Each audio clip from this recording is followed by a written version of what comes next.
It's no secret to anyone that people who live on the street and beg for alms earn much more than an average honestly working employee of a small company.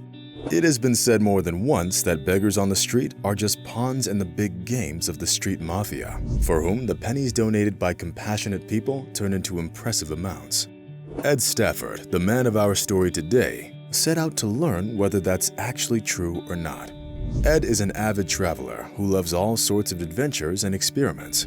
He decided to test out what it meant to be a homeless person on the streets of the UK and how such people actually lived. The experiment was organized to film the documentary project 60 Days on the Street. That was exactly the number of days the man had to live as a homeless person. Everyone closely followed what had happened with the pseudo-beggar. Ed wasn't chosen by accident. His resume was actually perfect for the job.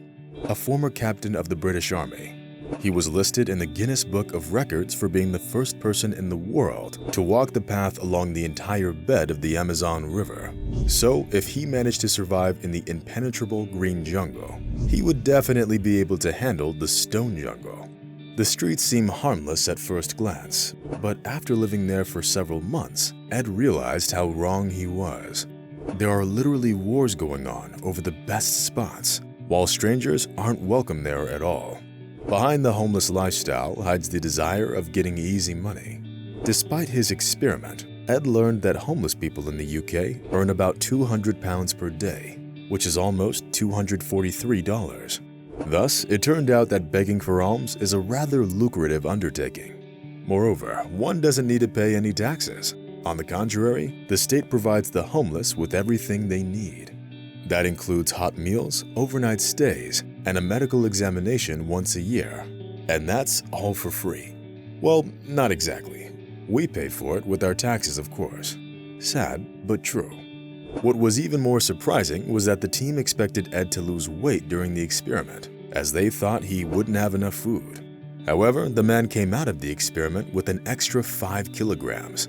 And that actually makes sense, since the man spent his days sitting in an underpass doing nothing, while the compassionate passersby treated him to burgers and sandwiches every now and then. One day, someone even brought a plate of hot food for Ed. Overall, there wasn't a single day when the man was left hungry. As Ed himself admitted, he couldn't have even imagined how profitable it was to be homeless. Nevertheless, Ed added that the homeless lifestyle is first of all the people, and each person has their own story. Someone got kicked out of their house, someone lost everything they had, while others simply couldn't find the meaning of their life, and thus didn't see a point in striving for anything. At the same time, some of the homeless people still dream of going back to their past life, living in their own house with their family. But there are also those who have easily accepted their current situation and don't want to change anything. They are content with their life and don't see why they should strive for anything better if the street provides them with everything they need. The street is not only a home for those who have lost their housing, but also a workplace for professional beggars. Of course, no one wants to trade places with the homeless person, but not every hardworking person can earn as much money as beggars do in the UK. Thus, Ed concluded that not all beggars need help. Some even live in their own homes and drive their own cars, and all of it thanks to the compassionate and somewhat gullible people.